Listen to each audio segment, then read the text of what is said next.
Alright, so I'm getting ready to cut out a recess for this radiator to fit into the upper radiator support, so it'll kind of tilt in there, give me more clearance, because there's not a lot of clearance happening here.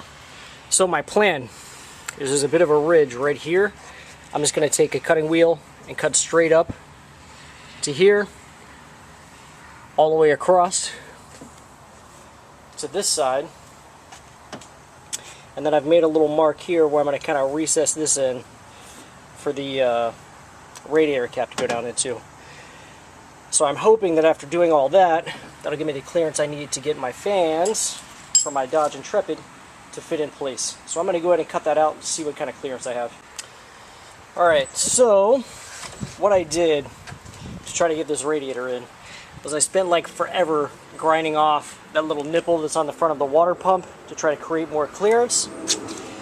Still wasn't enough clearance to get the fans in, so I pulled the water pump, slid it down here to see what kind of clearance we get, and when everything recessed forward and the fan in the position, as you can see right here, I do not have the pulley on the power steering pump, and it's not going to go on either with the fans where they're at. So, even though I've cut a bunch of material out of this upper radiator support, that doesn't mean anything unless I move the radiator forward in the bottom part. Because right now it's still just on the factory mounts down at the bottom, because everybody just said all you have to do is cut the upper radiator support and recess the radiator in that way. So, I'm not sure exactly what I'm going to do, because obviously I want to keep my AC. I'm down here in Central Florida where it gets hot as hell all the damn time. So you have to have AC. That's not an option for this truck. So I can't recess the radiator up into that area. That would be the easiest thing to do if you were not going to retain the AC system. However, that's not the case with me, so I've got some stuff to work out. It looks like if I take the rubber mounts from down here, I can move this evaporator unit or condenser unit a little farther forward. That gives me about another inch or so clearance. And then I can probably cut the lower radiator mounts and move those back and re-weld those into position. And that would give me a little more room. But it looks like I need several inches clearance still. So, another crazy idea I got. I'm not so sure if I'm going to try it or not. I think I'm going to retest fit the bumper back in place, as well as the grill and everything, because the grill mounts kind of right here in these little square holes. I don't know if you can see them. There we go. Right there and right here. So what I may try to do is cut it just to the side of that, the entire radiator support, and move everything a couple inches this way. Because if you look at where the bumper mounts, there's actually some clearance right here where you could do that. Another idea was to turn the fans into pushing fans. Somebody commented on one of my other videos, why don't I just do that? And actually that may be a fairly good option, because I did test the fans, and if you reverse the polarity, they do operate in the opposite direction. So I may try to cut those fans up and cut that fan shroud up and get everything to fit in here. The way it is right now, it does not fit. So I'm going to kind of bounce my options around, see what I can do, and make a determination from there. So stay tuned, I'll let you know what happens. Alright everyone, today, finally, several months later, I'm getting around to showing you part 2 of how I've got the radiator to fit in this S10. So, someone in my comments, I'll have to look back later and see who it was, said, hey, why don't you put the fans around the front side? I thought that was a pretty good idea, so I decided to do that. And that was after recessing the radiator into here and seeing that I pretty much have like zero room for anything to include fans and all that.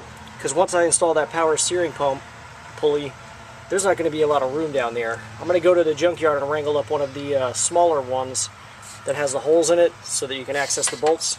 But even still, there's just not a lot of room down there. So, I decided to relocate the fans around to the front. However, the factory bracket that holds the hood latch in place was really big and wide and came down at an angle and did not allow it to go around these fans. So as you can see, I did quite a bit of trimming to the fans. I trimmed up all this area right in here, notched it out right here so that this would fit. notched it right here so that I could get this bracket in place.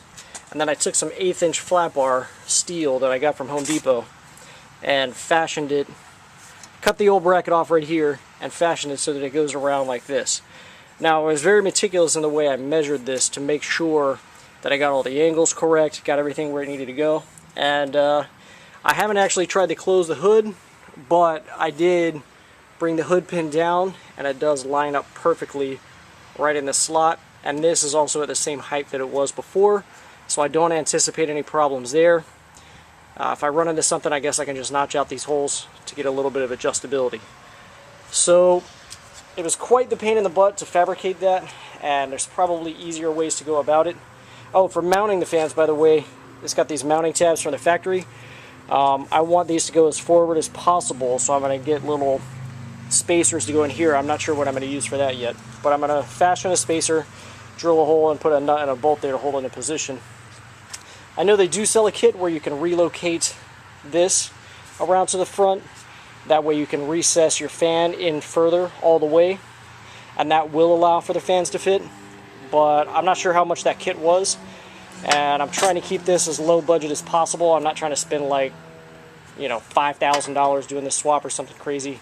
I'm trying to do it on a fairly low budget, just because I have other vehicles to maintain as well. I've got my Corvette, my wife's Cadillac, the Jeep, the Civic. We just have too many cars to take care of, and this is kind of a low priority as far as getting it back on the road and maintaining it and spending a lot of money on it. It's just kind of my project car.